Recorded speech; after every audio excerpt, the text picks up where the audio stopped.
बेटा ये आरबीसीज हैं। अब आरबीसीज में जो मेन रोल प्ले कर रहे हैं वो कौन कर रहे हैं बेटा? हीमोग्लोबिन। अब हीमोग्लोबिन अगर आपके नॉर्मल है, हीमोग्लोबिन क्या है? नॉर्मल है। यहाँ पे आपके पास हीमोग्लोबिन क्या है बेटा?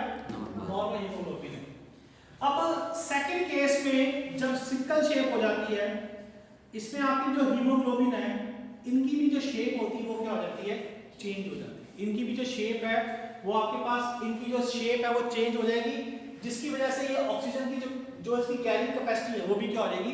डिक्रीज। यहाँ पे लिखा हुआ है कि abnormal haemoglobin form stand which causes the sickle shape. जो हीमोग्लोबिन की अगर एब्नॉर्मल शेप हो जाती है कई बार, उसकी वजह से भी आपकी सेल की शेप क्या हो जाती है?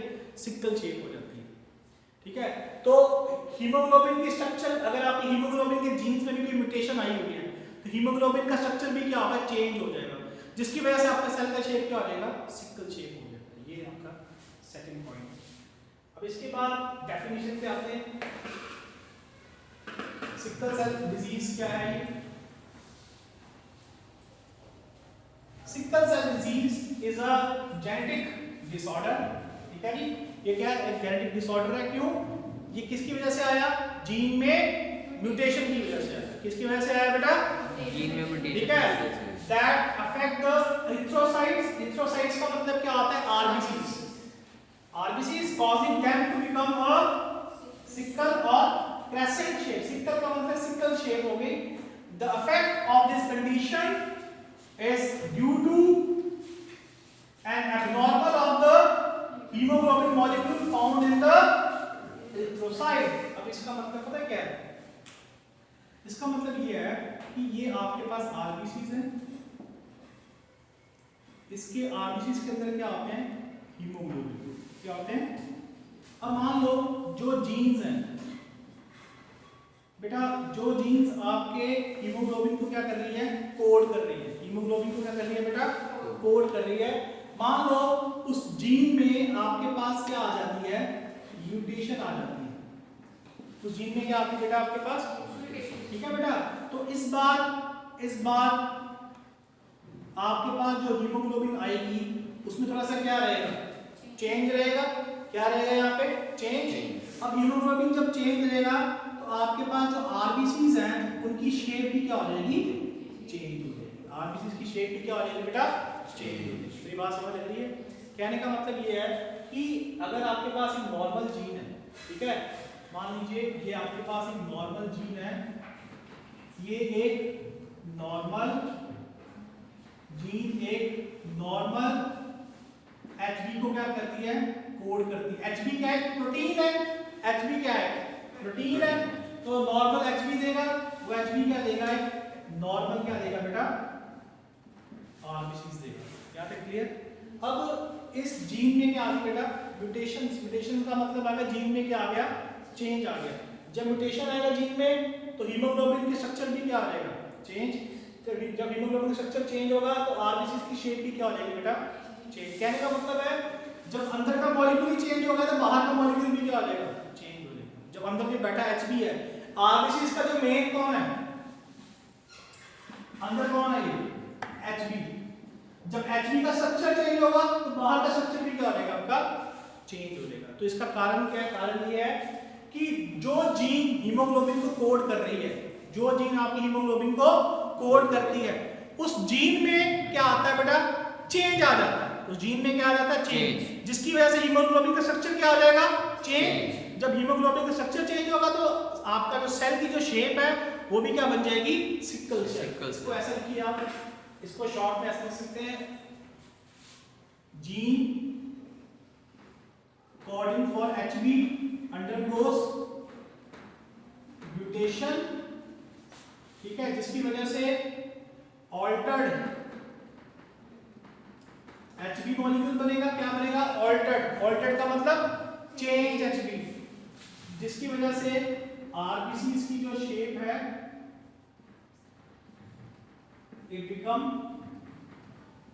Sickle shape. तो सारी कहानी कहां पे आती है? म्यूटेशन। म्यूटेशन किसकी आती है? तभी इसको हम क्या बोलते हैं बेटा? Genetic disorder.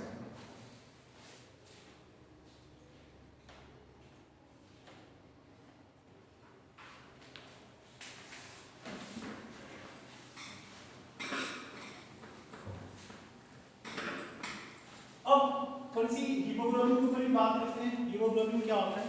देखिए हीमोग्लोबिन जैसे मैंने पहले बताया था कि ऑक्सीजन कैरिंग पिगमेंट होता है। हीमोग्लोबिन क्या होता है? Oxygen carrying pigment. मतलब कि हीमोग्लोबिन कुछ नहीं है, हीमोग्लोबिन के ऊपर 4 पॉकेट्स लगी हुई हैं, 1 2 3 4। इन 4 पॉकेट्स में कौन बैठता है? ऑक्सीजन। और इसको कहां लेके जाता है? वो बॉडी से। ये काम है हीमोग्लोबिन का, ठीक है। Oxygen carrying pigment that protein कहां पे होता है? In the red blood cell. Haemoglobin कहां बैठा होता है? ये कहां बैठता है हीमोग्लोबिन? आरबीसी के अंदर, ठीक है। Haemoglobin form an unstable reversible bond with the oxygen. बेटा अनस्टेबल बॉन्ड बनाता है, क्यों? अगर ये बॉन्ड स्टेबल हो जाएंगे तो कभी टूटेंगे ही नहीं, हमें तो बॉन्ड तोड़ने हैं। जैसे बॉडी सेल के पास गया ये बॉन्ड टूट जाएंगे, ये बॉन्ड क्या हो जाएंगे? टूट जाएंगे। ऑक्सीजन कहां चली जाएगी? सारी बॉडी सेल। समझ के बाद जो ये बोल रहा है कि जो हीमोग्लोबिन जो ऑक्सीजन के साथ बॉन्ड बनाता है, ये क्या होते हैं? अनस्टेबल होते हैं। क्या होते हैं? अगर स्टेबल हो गए फिर टूटेंगे नहीं, हमें अनस्टेबल चाहिए। जैसे बॉडी सेल के पास क्या, जैसे बॉडी सेल के पास जाएगा ये बॉन्ड टूट जाएंगे और ऑक्सीजन कहां चली जाएगी? सारी आपकी बॉडी सेल के पास, ठीक है। अब बेटा जिस हीमोग्लोबिन के साथ ऑक्सीजन बाइंड होता है, जिस हीमोग्लोबिन के साथ ऑक्सीजन बाइंड होता है उसको क्या बोलते हैं? Oxy haemoglobin. कलर कैसा रहता है उसका? Bright red. ये अगर क्वेश्चन आ जाता है कलर ऑक्सी हीमोग्लोबिन के एमसीक्यू में और डीऑक्सी हीमोग्लोबिन का क्या फर्क है, कलर का क्या फर्क है? अब डीऑक्सी हीमोग्लोबिन का मतलब क्या है? रिड्यूस फॉर्म, ठीक है। ऑक्सीजन आपके पास यहाँ पे नहीं है, ऑक्सीजन आपके पास बाइंडिंग नहीं है, इसके अलावा भी आपके पास क्या हो सकता है? कार्बन डाइऑक्साइड हो सकती है। इसको क्या बोलेंगे? Deoxy haemoglobin. इसको इसका कलर क्या होता है? Purple blue. रेड में आपके पास ऑक्सी हीमोग्लोबिन। अब इसके बाद और डिटेल में चलते हैं इसमें। देखिए ये जो टॉपिक है बेटा आपको हेल्प करेगा। देखिए सिकल सेल एनीमिया आपके पास काफी सारे क्वेश्चन बनते हैं सिकल सेल एनीमिया में, तो अगर आपको सिकल सेल एनीमिया प्रॉपर आपको अंडरस्टूड होगा तो आप इसको अच्छी तरह कर सकते हैं एग्जामिनेशन पॉइंट ऑफ व्यू में, ठीक है। क्योंकि हमें इसके अगर आप म्यूटेशंस करवानी है तो आपको पता होना चाहिए म्यूटेशन कौन सी चीज में म्यूटेशन आता है। तो हीमोग्लोबिन जो है is made up of 4 haem groups surrounding the globulin group. तो जो आपके पास जो हीमोग्लोबिन है इसमें आपके पास 4 हीम ग्रुप्स होते हैं जो सेंटर में ग्लोबुलिन प्रोटीन को क्या करते हैं बेटा? कवर करते हैं। जैसे आप देखिए 4 हीम ग्रुप्स हैं, जैसे H, H1, H2, H3, H4। Centre में क्या आपके पास? Globulin protein. मतलब कि हीमोग्लोबिन में आपके पास कितने हीम ग्रुप्स हैं? 4। सेंटर में किसको कवर कर रही है? ग्लोबुलिन प्रोटीन्स को। Haem contain iron and gives a red colour to the molecule. तो जो रेड कलर होता है ये किसकी वजह से आता है? हीम की वजह से, क्योंकि हीम में क्या होता है आपके पास? आयरन है, ठीक है। Globulin contain the 2 link pair of polypeptide. इसमें हमारे पास क्या ग्लोबुलिन में क्या होते हैं आपके पास? 2 link pair of polypeptide. Polypeptide कौन कौन सी होती है? अल्फा चेन और आपके पास बीटा चेन। अब देखिए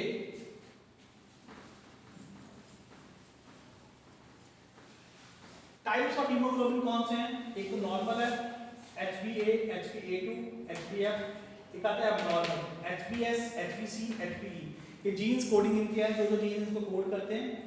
अब इसमें आपने एक पॉइंट जो मेन पॉइंट आपको करवाना है वो ये है,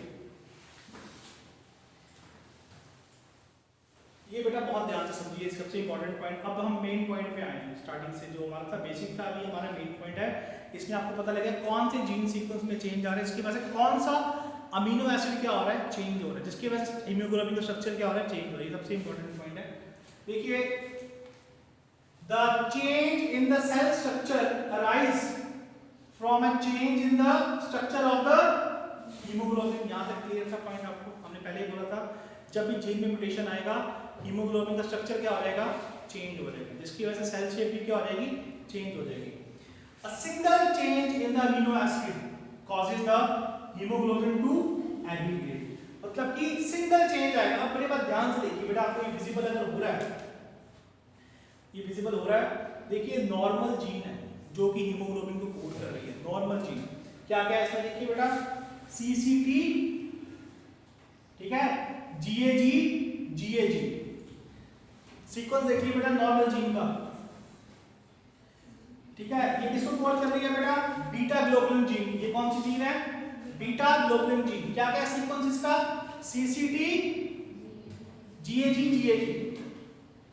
ठीक है, अब देखो ये नॉर्मल जीन है। अब बेटा ध्यान से देखना, यहां पे सिर्फ एक सीक्वेंस चेंज हुआ। एक ही जगह पे क्या आ गया? एक ही जगह पे क्या आया? सिर्फ T आ गया। ठीक है जी, बाकी सारा सेम है। इसको बोलते हैं म्यूटेशंस। क्या बोलते हैं? पॉइंट म्यूटेशन बोलेंगे। क्या बोलेंगे? Point mutation. एक चेंज आया, देखो बाकी सारा सीक्वेंस सेम है। CCT G T आ गया। ठीक है, इससे क्या है? GAG। अब आपको मतलब बताता हूं क्या मतलब हुआ इसमें। अब जब इसको ऐसे लिखते हैं, यहां पे देखिए G CCT